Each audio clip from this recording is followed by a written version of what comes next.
Hello everyone, welcome to Diwane IAS and GATE.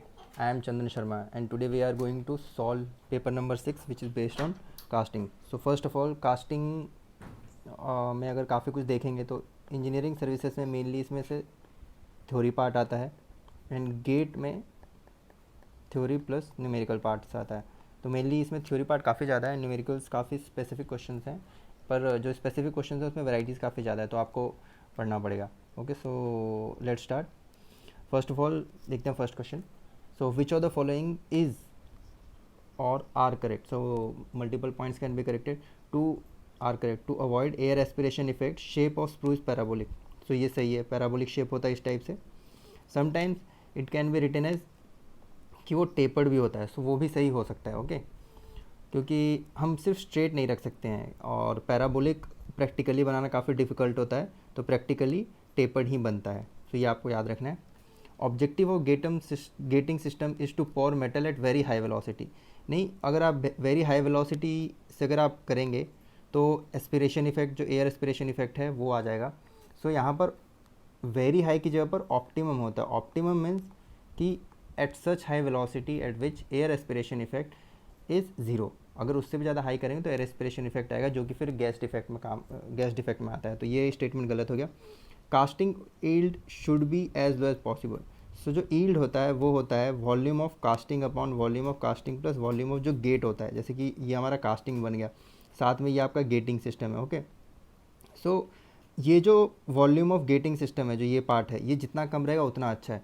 सो ये yield की value जितनी ज़्यादा रहेगी उतना अच्छा है. तो फर्स्ट थर्ड पॉइंट इज भी गलत है.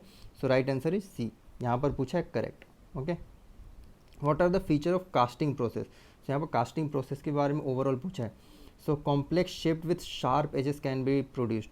देखिए ये सही है, complex shape can be produced but with sharp edges can be produced easily. Easily नहीं, आप प्रोड्यूस कर सकते हैं, डिफरेंट डिफरेंट कास्टिंग प्रोसेस हैं, बट यहाँ पर बोला है कि प्रोड्यूस्ड ईजिली मीन्स जनरली हम प्रोड्यूस करते हैं, तो ये गलत है.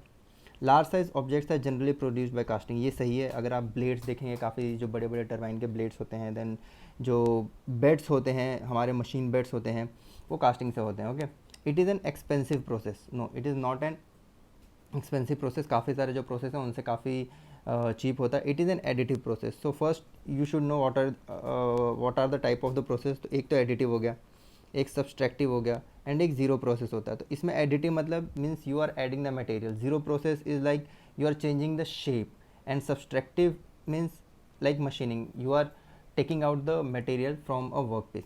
सो ये सही है. सो इसमें जो करेक्ट आंसर होगा वो ए हो जाएगा आपका, क्योंकि थर्ड रॉन्ग है, वन सही है. सॉरी, जो करेक्ट स्टेटमेंट है,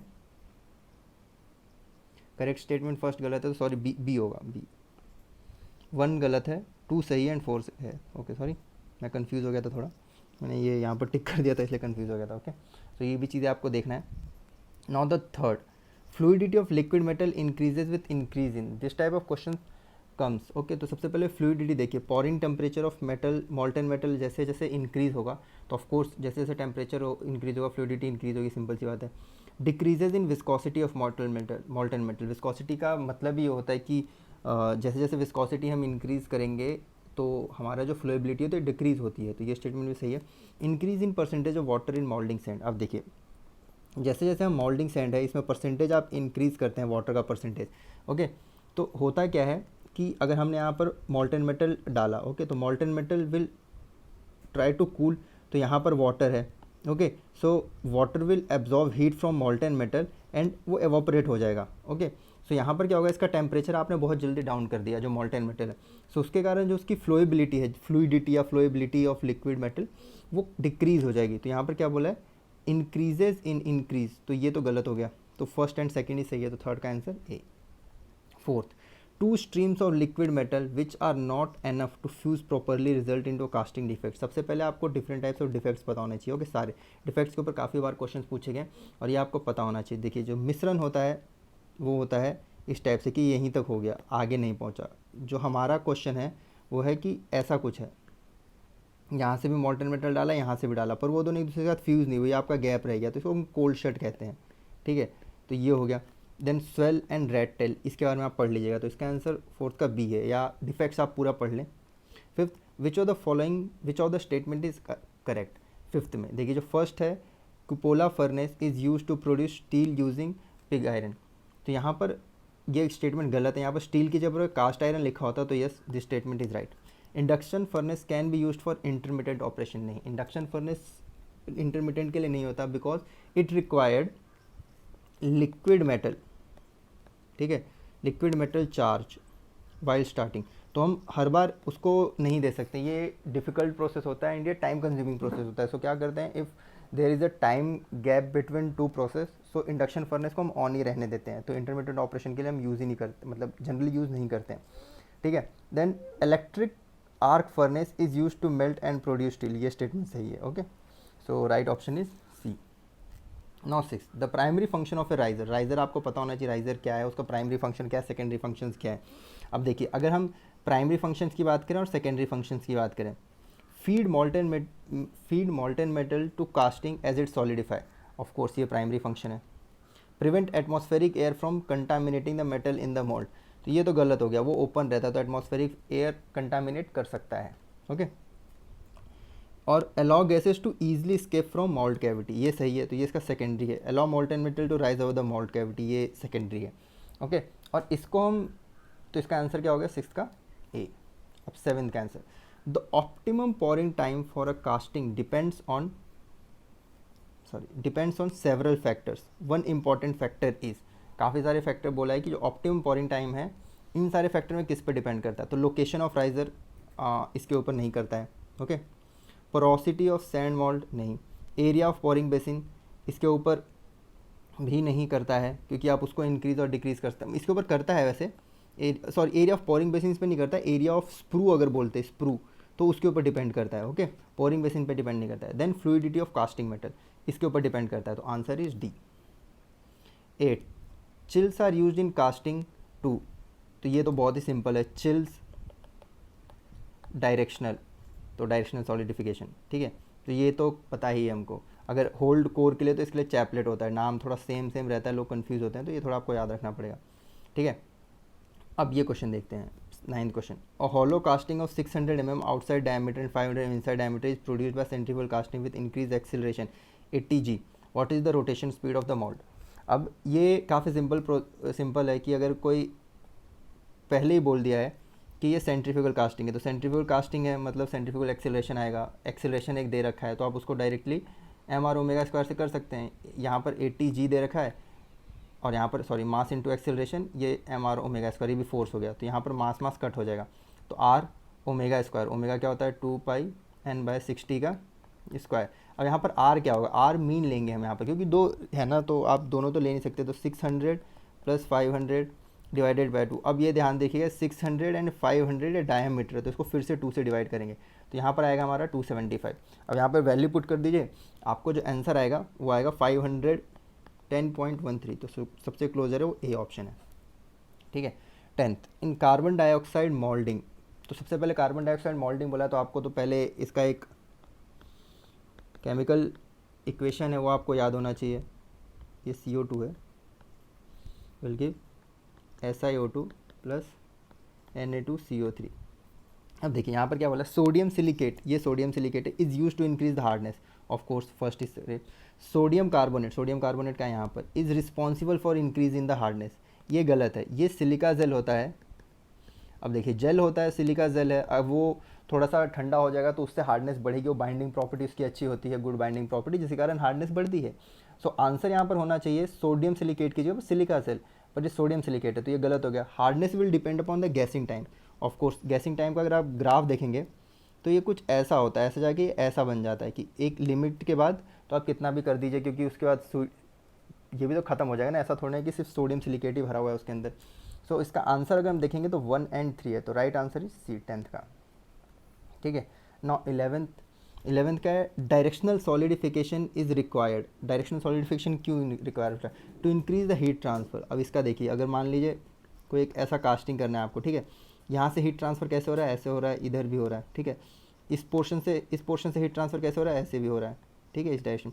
अब देखिए जो ये वाला पोर्शन है, ये वाला, यहाँ पर ऐसे भी हीट ट्रांसफ़र हो रहा है, ऐसे भी हो रहा है, तो यहाँ पर क्या हो रहा है, हीट ट्रांसफ़र, जो हीट की डेंसिटी ज़्यादा है तो यहाँ पर हीट ट्रांसफ़र का जो रेट होगा, हीट डेंसिटी ज़्यादा है और एरिया कम है, तो हीट की जो डेंसिटी है मतलब हीट ट्रांसफ़र रेट जो वहाँ पर वो कम होगा, तो ऐसी जगह पर हम यूज़ करते हैं, तो इंक्रीज हीट ट्रांसफ़र, तो पहला सही है। Chills, chaplets and padding provide this effect. अब आप बोलेंगे सर चैपलेट्स तो हम किस चीज़ के लिए यूज़ करते हैं, होल्डिंग कोर, पैडिंग हम यूज़ करते हैं इरोजन को रोकने के लिए, बट उनका प्राइमरी है वो, सेकेंडरी इफेक्ट वो देते हैं डायरेक्शन सॉलिडिफिकेशन का, तो ये भी सही है second point. To provide good मशीनें मैकेनिकल प्रॉपर्टी, ऑफ कोर्स जितना अच्छा जो ग्रेन फॉर्मेशन होगा उतना अच्छा मैकेनिकल प्रॉपर्टी होगा, तो ये भी सही है। तो इसका जो आंसर है डी है। A cubical casting of 100 mm size undergoes volumetric solidification contraction of 7% and volumetric solidification contraction and volumetric solid contraction. What is the size of the casting? Okay, तो यहाँ पर बहुत सिंपल है, देखिए अगर जो सॉलिडिफिकेशन कॉन्ट्रैक्शन होता है वो कॉन्ट्रैक्शन हम राइज़र जो होता है हमारा उसके द्वारा हम उसको एलिमिनेट कर देते हैं। क्यों? क्योंकि राइज़र जो जितना वो सॉलिडिफाई हुआ, कॉन्ट्रैक्ट हुआ, उतना एक्स्ट्रा मोल्टन मेटल हम उसको दे देते हैं।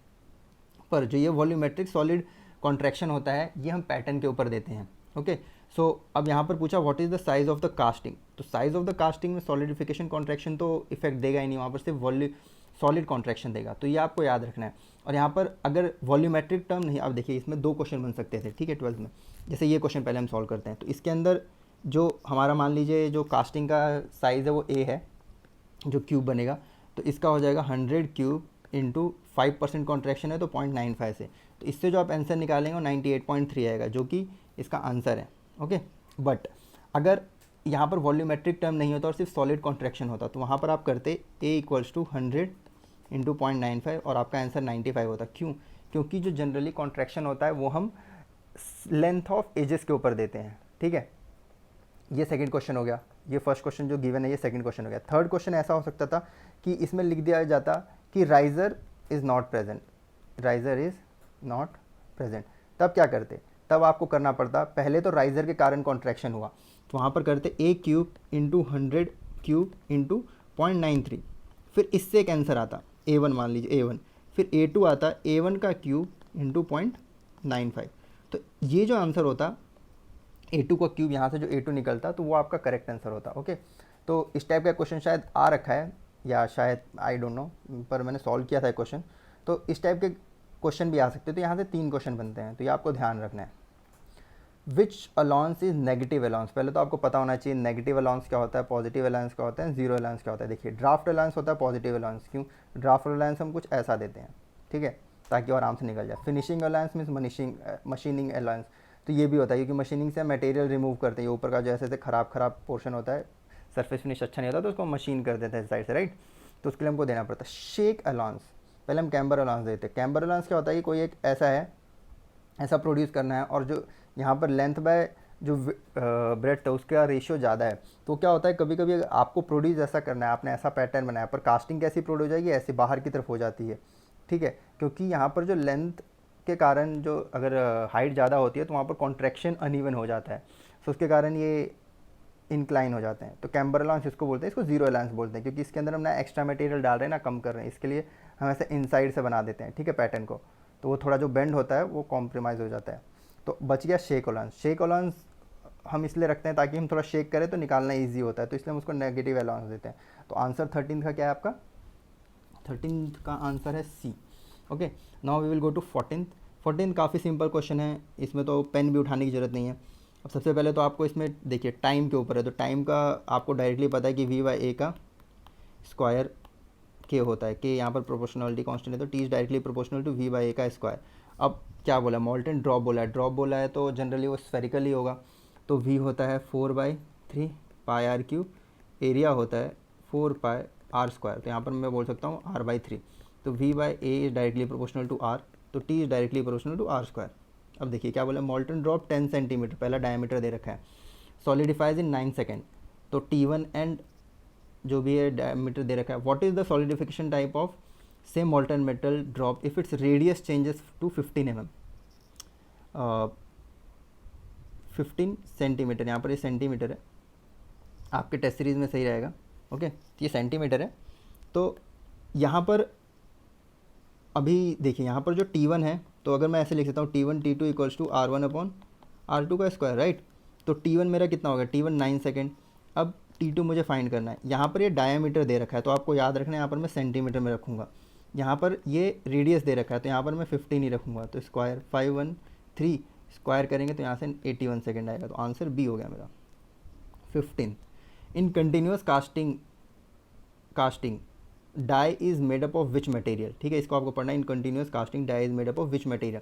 तो जनरली अगर हम देखेंगे कि जो कंटिन्यूस कास्टिंग होती है वो स्टील वगैरह में यूज़ होती है। जो स्टील प्लांट होते हैं ना तो वहाँ पर यूज़ होता है। वहाँ पर कंटिन्यूस ऐसे प्लेट निकलती रहती है स्टील की, मतलब एक उसका विड्थ डिफाइन होता है एंड वो निकलता रहता है, ठीक है। तो यहाँ पर जनरली अगर काफ़ी लोग जिन्होंने नहीं पढ़ा है तो वो सोचेंगे कि टेम्परेचर काफ़ी हाई है तो या तो सिरेमिक या तो टंगस्टन यूज़ करेंगे, बट यहाँ पर कॉपर यूज़ होता है। अब लोग बोलेंगे कि सर टेम्परेचर बहुत ज़्यादा है तो कॉपर तो मेल्ट हो सकता है, ओके, बट हम क्या करते हैं कि ये जो ऐसा होता है कास्टिंग इस साइड से ऐसे होती है, इसके ये कॉपर होता है आपका, ठीक है। यहाँ से मॉल्टन मेटल को फोर्स करते हैं तो जो टेम्परेचर है इसको ओवर हम इसके टेम्परेचर को कांस्टेंट रखने के लिए यहाँ पर वाटर कूलिंग होती है, जिसके कारण उसका टेम्परेचर कांस्टेंट रहता है, okay. So the right answer is 15th का डी।